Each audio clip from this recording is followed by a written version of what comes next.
Olá, seja bem-vindo à primeira aula do módulo 1 do curso Neuroaprendizagem.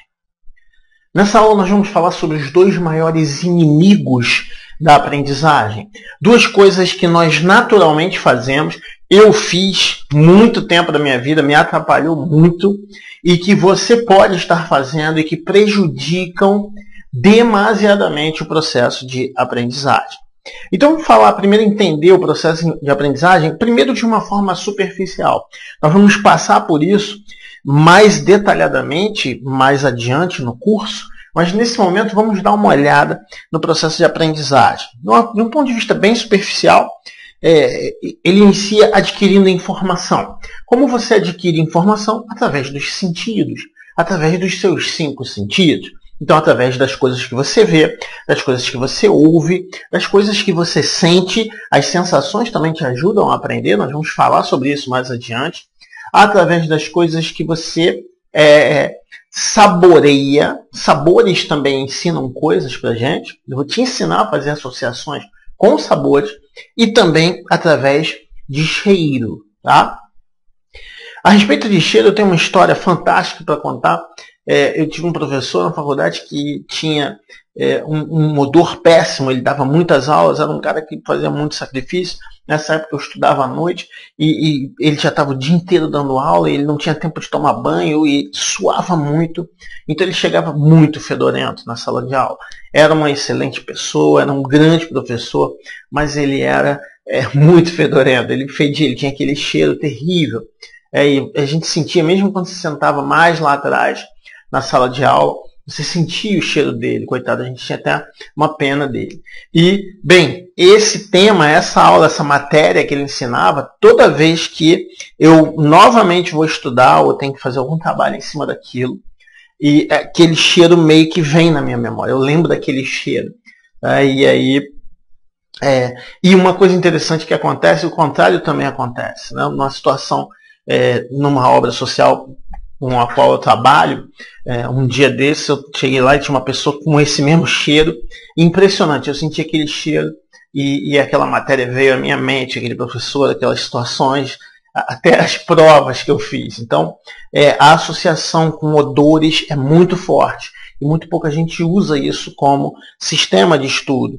É claro que você não vai fazer isso de associar com nada fedorento, tá? Mas eu vou te ensinar como se trabalha com os odores e sabores para aprender melhor. Então você adquiriu a informação, veio uma informação nova e você compara com a informação que você já tinha.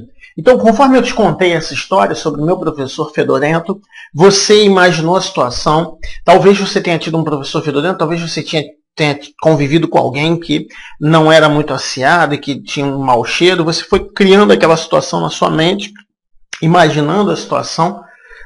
Eu, por exemplo, estudei numa determinada sala de aula. Você não sabe se era quadro branco de pilô, você não sabe se era lousa interativa, você não sabe se era quadro de giz, você não sabe, eu não disse isso.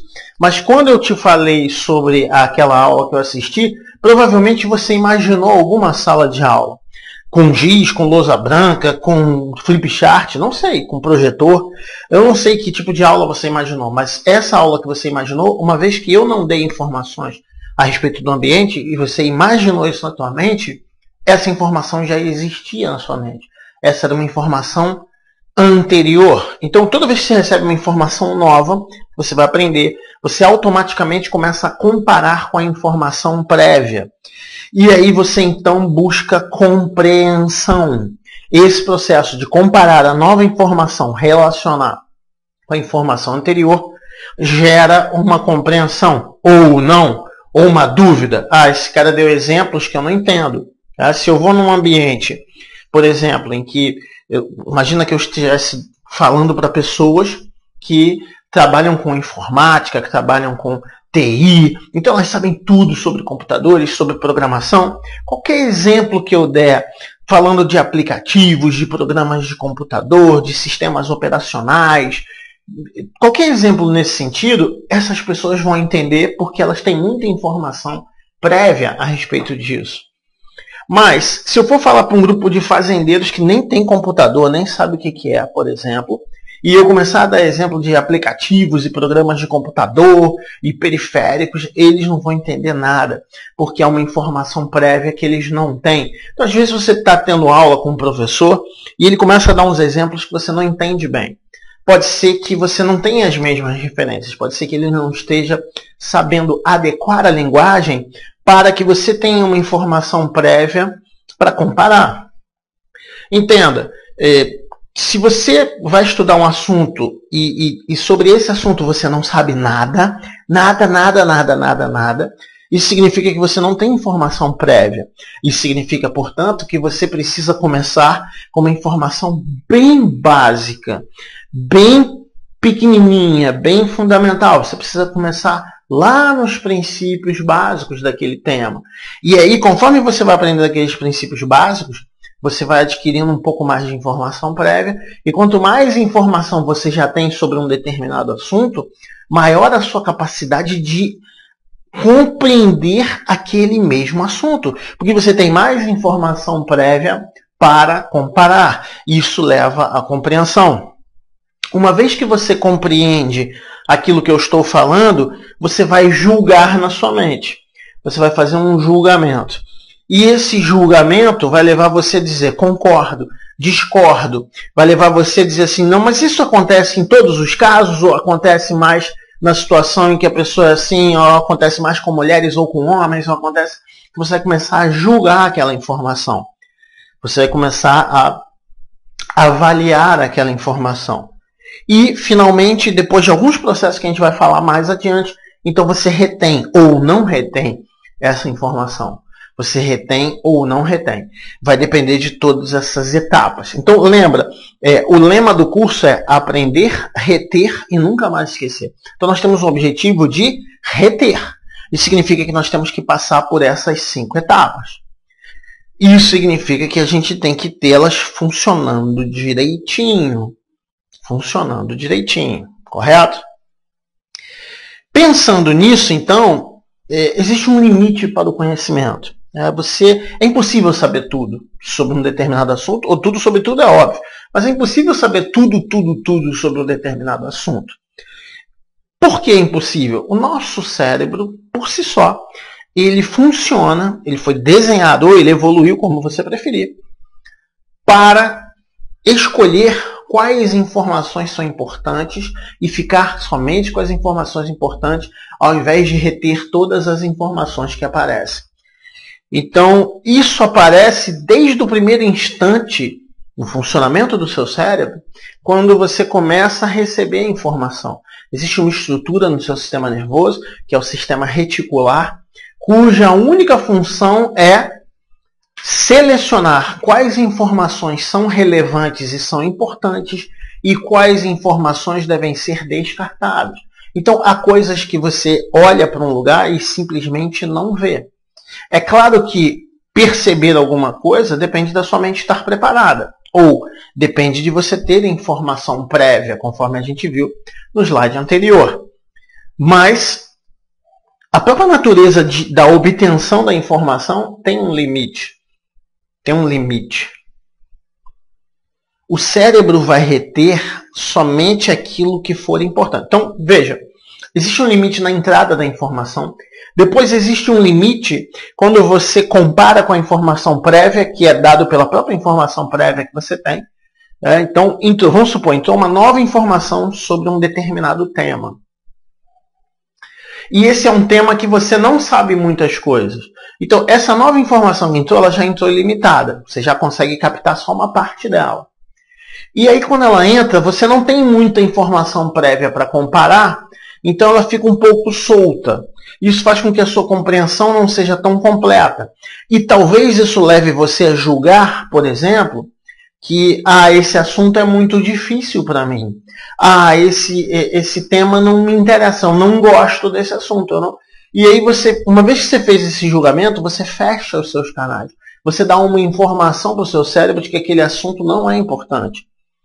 Então, o que eu costumo dizer, esse curso é de aprendizagem, mas eu tenho um curso que é para professores, que é como ser um professor extraordinário. E uma das coisas que eu falo não existe assunto difícil, existem assuntos que você não fragmentou em pedaços suficientemente pequenininhos. Porque, imagina só, provavelmente no colégio você tinha matérias em que você era bom e outras matérias que você era ruim. Tá? E às vezes a pessoa fala, não, eu não era bom em nenhuma, eu só era bom em educação física. Ainda tem um cara que fala para mim, nem era bom em educação física. Mas tem algumas matérias que a gente tem mais afinidade. Em geral, pode não ser o seu caso, mas a maioria dos seres humanos costuma gostar mais de história e geografia do que de física e química, por exemplo. Certo? Então imagina só que eu esteja falando aqui e comece a falar sobre a matéria que você não gosta. Se é uma matéria que você não gosta, você provavelmente não sabe muito daquela matéria. Não há muita informação prévia. Então vamos supor que você não goste de física. Só um exemplo. Eu começo a falar sobre física aqui. Você não tem muita informação prévia e provavelmente pelo seu histórico de vida, você já guardou em algum lugar da sua memória o seguinte julgamento. Eu não gosto de física, eu não consigo entender física, a física é desinteressante. Então esse julgamento já está guardado em algum lugar. No momento em que eu começo a falar sobre física para você, mesmo que seja um tema que você precisa estudar para a prova, tá? Seu cérebro não distingue isso. Se você colocou um julgamento de que aquela matéria é desinteressante, ele bloqueia um pedação das informações. Tá? E aí, então, eu começo a falar sobre física, mas em algum lugar lá do teu cérebro está guardada essa informação. Física é chato, eu não consigo entender física é complicado. Essa informação guardada em algum lugar, ela bloqueia a nova informação que entra. Então você percebe menos informação. Como essa é uma matéria que você não é muito bom mesmo, você não tem informação prévia, você tem dificuldade para compreender, o seu julgamento já está feito, já é um pré-julgamento, já é um preconceito, física é chato ou física é complicado. Então, esse próprio processo bloqueia a informação. Então, uma pessoa que colocou na cabeça, eu sou ruim em física, basicamente ela nunca vai aprender física. Porque ela bloqueia os próprios processos de aprendizagem. Então, uma coisa que eu sempre fiz, quando eu pegava os alunos, e eu dei aula em segundo grau e em nível universitário durante muitos anos. E eu dava aula justamente de física. Em nível universitário, eu trabalhava com história da ciência, filosofia da ciência e física também. E então, vinham alunos que, principalmente no segundo grau, que já tinham um preconceito com a física, e que já tinham esse processo de aprendizagem bloqueado pelos julgamentos que ele fazia a respeito da física. Então eu pegava aquele aluno. E uma boa parte do meu trabalho, além de ensinar a própria matéria, uma boa parte do meu trabalho era mudar esse julgamento dentro da mente do cara. Mudar essa crença que ele tinha na mente dele de que ele não conseguia aprender física, de que a física era desinteressante, de que aquilo não tinha utilidade para a vida dele. Porque esses julgamentos estavam bloqueando a informação de chegar. Então o que eu quero dizer para você é que você não é ruim em nenhuma matéria. Nesse caminho do aprendizado, na história da sua vida, todas as vezes que você tentou aprender essa matéria, dentro desse caminho, algo deu errado. A informação foi passada talvez de uma forma que não foi legal. E o cara deu aqueles exemplos que não tem nada a ver, como eu falar de computadores para os fazendeiros, por exemplo. Pode ter acontecido isso.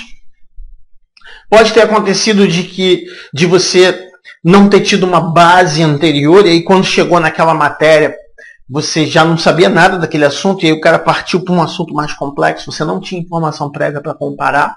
Tá? Imagina uma pessoa que não sabe nem separar sujeito e predicado, e a gente começa a falar sobre análise sintática avançada e dar um trecho de Camões para o cara fazer a análise. Esse O aqui, ele está com que função sintática? Você não sabe nem separar sujeito e predicado. Você não sabe nem quais são as funções sintáticas. Você não tem informação prévia. Eu te faço essa pergunta, você não sabe nem direito o que a pergunta significa. Correto?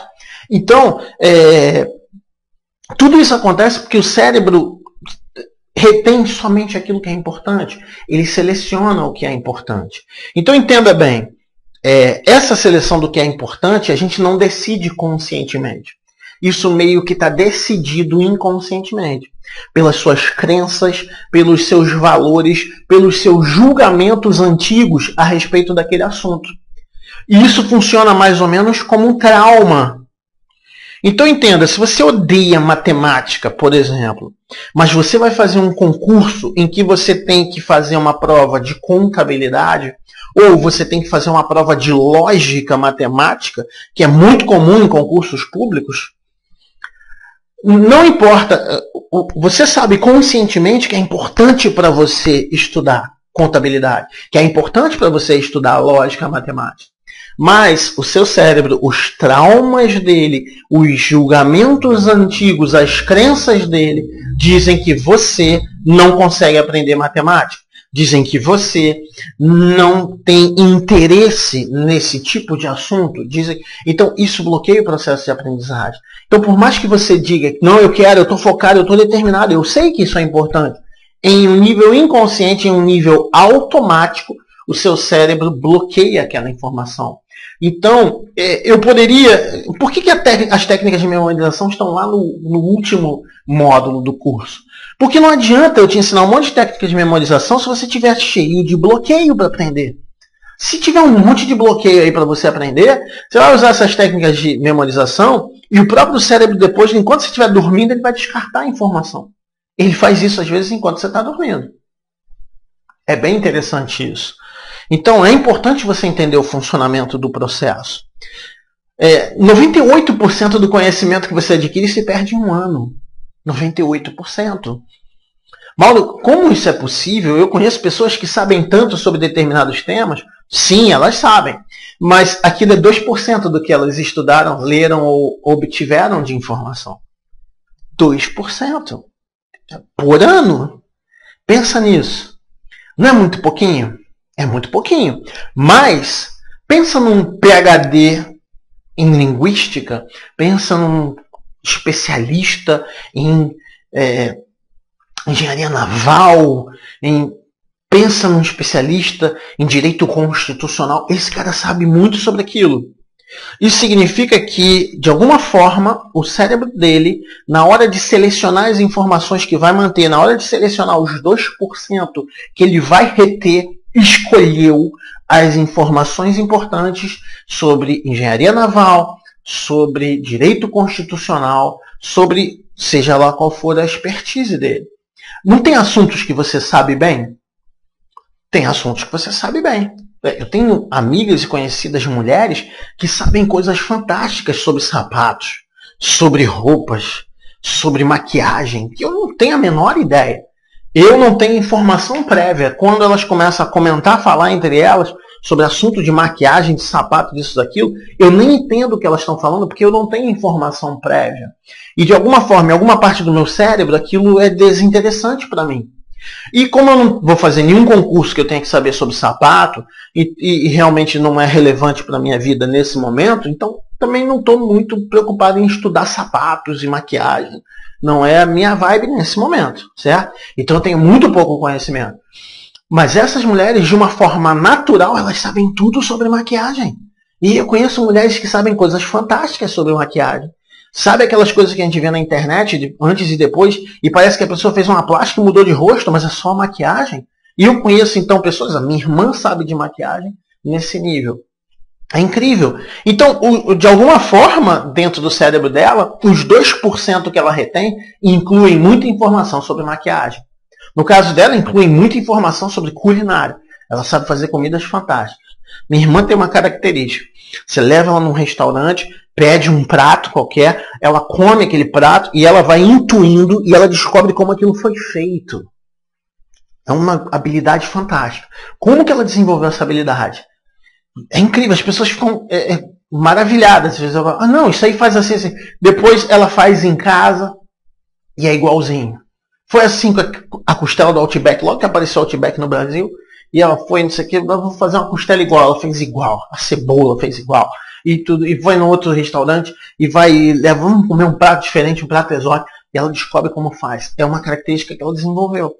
E essa habilidade fantástica que ela tem de aprender e compreender alimentos é 2%. É o 2% que o cérebro dela escolheu. Entende? Então, quando eu falo que só fica 2%, fica parecendo que é muito pouquinho, mas todos os maiores especialistas, todas as pessoas que você conhece que sabem muito, Todos aqueles caras que passam no concurso de primeira, eles estão com aqueles 2% só. Então, como que você pode usar os teus 2%? Como que você pode aumentar a retenção? Existem 2 critérios básicos para o cérebro reter uma determinada informação. Existem 2 critérios básicos. E aí eu vou fazer uma analogia porque esse é um processo comum no corpo humano. O corpo humano, tudo no corpo humano que gasta energia e que pode ser dispensado, o corpo dispensa. Tudo que ele puder dispensar, ele dispensa. Vejamos, um músculo, certo? Imagina então aquele cara que malha pra caramba e que ele tem um bíceps enorme. E o cara tem um braço tão grande que o braço dele é do tamanho da minha coxa. E o cara é enorme, ele é muito grande. Então, ele tá com aquele bração, certo? E aí eu te pergunto, se ele parar de malhar por 2 anos, o braço continua do mesmo tamanho? Não continua, e você sabe que não continua. Agora, por que isso? Porque o tecido muscular, ele é um tecido que tem um custo metabólico alto, consome muita energia, é trabalhoso de oxigenar, é trabalhoso para o seu corpo nutrir. Se ele gasta muita energia, o corpo tem o seguinte critério: o que eu prefiro? Dar energia para o coração ou para um tecido periférico, para o músculo? Eu prefiro dar energia para o coração. Então, se eu paro de malhar, o meu sistema nervoso entende que eu não estou mais usando aquele músculo. Eu não estou mais usando aquele músculo. Então começa o catabolismo, começa a desfazer aquele músculo, porque ele não tem mais uso. Então, para que eu mantenha o meu braço bem grande, eu preciso continuar frequentando a academia e levantando aqueles pesos, para que ele continue, aquele tecido continue a ser útil para mim. Ah, Mauro, então por que a barriga não acaba? Porque o cara não para de comer. É porque para ganhar barriga, não precisa ir para academia e fazer exercício, é só comer pra caramba. Então o cara come mais do que ele se movimenta, a energia sobra é guardada ali. Se o cara para de comer, a barriga diminui? Sim ou não? Claro que diminui. Se ele para de comer alimentos muito calóricos e gordurosos, a barriga não diminui? Claro. Por quê? Aquele tecido deixa de ter utilidade. A utilidade da gordura é estocar a energia que você come em excesso. Já a utilidade do músculo é fazer força. Então, se você não está mais comendo energia em excesso, eu não tenho mais necessidade, não tenho mais utilidade em ter barriga. A barriga vai diminuindo. Por outro lado, se eu não faço musculação e mantenho o meu músculo, o meu corpo sendo usado, ele vai diminuir a massa muscular. Então, funciona desse jeito. Mais ou menos o mesmo critério vai funcionar para as informações que o seu cérebro vai utilizar. Mesmo critério. Então, primeira coisa, eu preciso malhar para manter um braço, correto? Eu preciso malhar, serve malhar uma vez por mês? Só? Vou ficar com bração? Não. Uma vez por semana? Provavelmente não também. Tem que ter uma determinada regularidade, tem que ter uma determinada quantidade de repetições. A mesma coisa acontece com o nosso cérebro. Então, o primeiro critério para a retenção de um conhecimento é a repetição. É a repetição. A gente chama isso em neuroeducação, que é o tema desse curso, né? A gente chama de repetição estratégica. Essa repetição estratégica vai fazer com que esse conhecimento então se torne mais relevante. Eu falo alguma coisa para você uma vez, você vai perceber que em alguns momentos do curso eu vou ser propositalmente muito repetitivo, ao ponto em que talvez você diga assim, isso aí já está chato. Mas no momento em que você diz isso aí já está chato, essa frase já está consolidada, tatuada no teu cérebro. Porque foi tão repetitivo que está guardado aquilo. É como aquelas músicas ruins que você não consegue esquecer o refrão. Porque aquilo repete. Música chiclete, que o pessoal fala, né? Que cola. Tá? Então, por repetição. Então, o assunto que é repetido, ele tende a ser retido. Ele tende a se perpetuar. E a repetição estratégica com um pouquinho mais de informação, é aquilo que a gente chama de agregação cíclica. E a gente vai falar mais sobre isso mais adiante no curso também. E segundo, eu tenho que malhar uma determinada quantidade de vezes, tá? E eu tenho que levantar uma determinada quantidade de peso. Então eu tenho que ter um volume, uma carga nesses exercícios físicos. A mesma coisa com conhecimento. Eu tenho que usar esse conhecimento. Então eu repito o aprendizado e eu uso. Por isso que tem muita gente que ensina que a melhor maneira de aprender é você aprender alguma coisa e rapidamente tentar ensinar para alguém. Mesmo que seja uma aula imaginária. Essa é uma das coisas que eu também ensino no outro curso. Eu também vou falar de como usar essa técnica aqui, que ela é uma técnica extremamente poderosa. Você imagina, não, eu entendi esse assunto, ok. Como que eu explicaria isso para um amigo? Como que eu explicaria isso para o meu irmão, para o meu pai, para o meu tio? Como? Nesse processo de tentar explicar, você vai manipular, levar para um lado e para o outro aquele conhecimento dentro da tua mente e vai tentar colocar ele em termos comunicáveis. Então a repetição e a comunicação, mesmo que seja a comunicação de você com você mesmo, comunicação interna, ela faz com que aquele assunto seja mais relevante e, portanto, faz com que o seu cérebro entenda que esse é um dos 2% que eu tenho que reter. Ok? Então, dentro dessa perspectiva, quais são os dois grandes inimigos da aprendizagem? Quais são as duas coisas que te impedem de aprender? O primeiro grande inimigo da aprendizagem é isso aí eu já sei. Eu já sei esse assunto. Isso aí que o Mauro está ensinando eu já sabia. Eu já sei isso. Quando você diz que você já sabe, primeiro, você fecha o canal de novas informações. Eu já sei esse assunto. Se eu já sei esse assunto, não preciso aprender de novo, não preciso ver isso que ele está falando, não preciso... O problema do eu já sei, mesmo que você já saiba, porque você pode estar pensando assim, mas se eu já souber, eu vou ficar me enganando dizendo que eu não sei? Não. Mas quando você já sabe, e ainda assim você presta atenção para ver se aprende alguma coisa nova, você está fazendo uma repetição. E repetição do tipo estratégica, do tipo de agregação cíclica. Na aula sobre agregação cíclica, você vai entender isso melhor. Mas entenda, o eu já sei isso, ele bloqueia automaticamente qualquer informação nova. Porque pensa bem, pode ser que tenha realmente esse assunto que você sabe muito. E pode ser que sobre esse assunto que você sabe muito, eu vá te falar sobre ele e eu saiba menos do que você no total.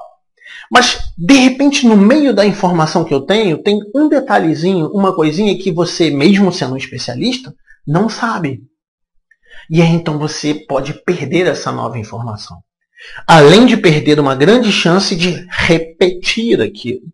De reaprender, de fazer repetição estratégica, que é o critério número 1 para retenção do conhecimento. Okay? Nós vamos focar muito em retenção. Nós vamos focar muito em ter o conhecimento disponível. A hora que você precisar, você lembra dele. E o critério número 1 para retenção, para o teu cérebro usa para retenção, é a repetição. Segundo inimigo, eu discordo. Eu discordo disso. Eu discordo disso e eu reuni no eu discordo. Isso é chato, eu não sei isso, não consigo aprender. Coloquei tudo no mesmo balaio. Tá? Quando você discorda muito cedo, quando você faz um julgamento muito cedo, você perde o novo conhecimento também. Você perde a chance de repetir aquilo. Talvez repetir aquilo sob uma nova perspectiva. Você perde a chance de aumentar o seu conhecimento a respeito desse assunto. E você bloqueia aquele canal de aprendizagem. Esses dias eu estava tendo uma conversa sobre um assunto um pouco polêmico, né, com um casal conhecido, casal da família. E então eu dei minha opinião, que é uma opinião um pouco polêmica, diferente assim, do senso comum. E aí, era um casal. E aí o marido, muito gritão e tal, muito reativo, começou a falar e tal, não sei o quê. Dali a pouco a esposa dele falou assim, fulano, eu queria saber o que é isso que ele vai falar. eu não concordo, mas eu queria pelo menos saber o que é isso que ele vai falar. Mas o cara se empenhou tanto em discordar de mim, que fechou o canal ao ponto da mulher dele falar, poxa, eu perdi essa informação. Não é que ela ia concordar comigo ou não, mas era uma informação nova que ela percebeu que poderia obter daquilo, entende? Então quando você discorda logo de cara, né, e algumas pessoas são muito discordantes, e eu sei que eu tenho essa tendência também, de não concordar, de ver o outro lado e tal, a gente perde muita coisa. Às vezes a gente perde informações novas também. Então, talvez você tenha imaginado que eu ia falar que os inimigos são outros. Mas os inimigos são exatamente esses. Eu já sei esse assunto, isso é a maior desgraça que pode ter para a aprendizagem. E eu discordo. Esses são os dois grandes inimigos da aprendizagem. E conforme eu te falei, todas as aulas nós vamos ter exercícios.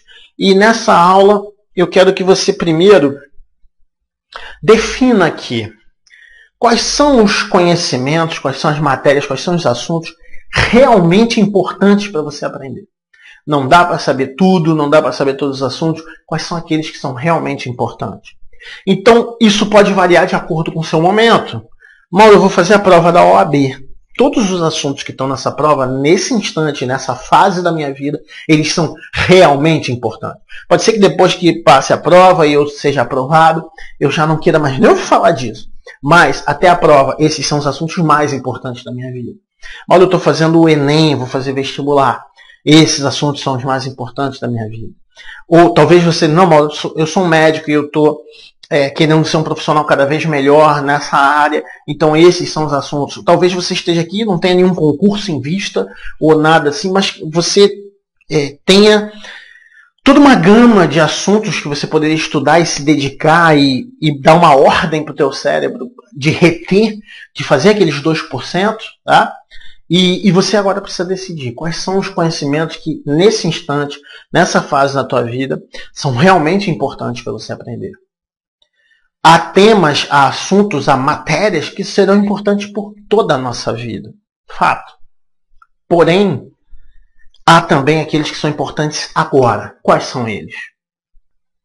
Lidando agora com o primeiro inimigo da aprendizagem, quais são as matérias? Quais são os assuntos? Quais são os temas que você já estudou tanto? Você já estudou tanto que você já sabe aquele assunto. Quais são essas matérias? Esses são pontos em que você deve colocar uma bandeira vermelha. Pontos em que você deve estar muito atento. Que matérias e assuntos você gosta de estudar? Que matérias e assuntos você gosta de estudar? Por que esses assuntos são importantes de trazer à tona? Porque são assuntos em que você já tem um julgamento fechado. E esse julgamento que diz que você gosta ou que você é bom naquilo, abre os canais de aprendizagem.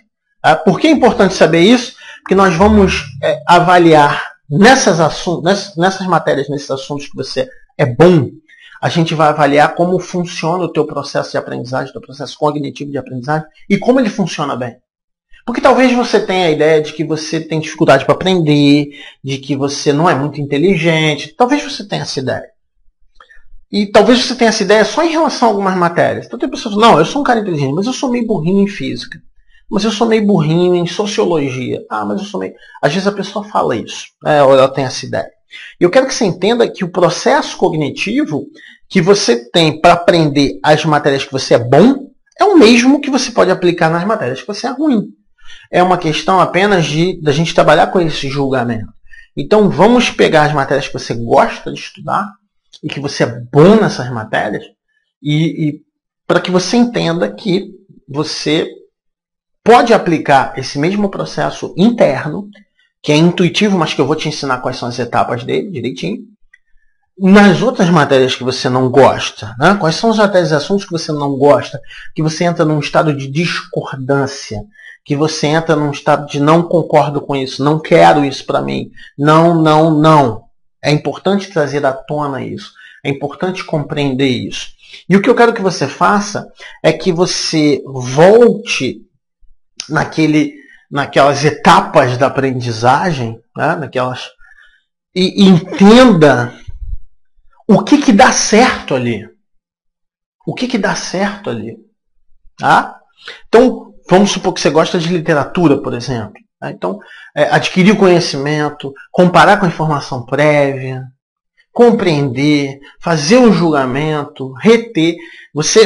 Eu quero que você observe cada uma dessas etapas, para que você veja como elas acontecem direitinho e que elas funcionam bem quando você estuda essa matéria que você gosta. E eu quero que você olhe essas mesmas etapas avaliando em relação às matérias que você não gosta. E você vai descobrir em qual dessas etapas se é adquirir informação, se é comparar com conhecimento prévio, se é a compreensão, se é o julgamento, se é a retenção. Qual dessas etapas que você não consegue concluir e que por isso você acaba não gostando dessa matéria? Faz essa análise agora. Esse exercício é importante para você trazer à tona seus próprios processos mentais de aprendizagem e com isso aumentar a sua própria inteligência.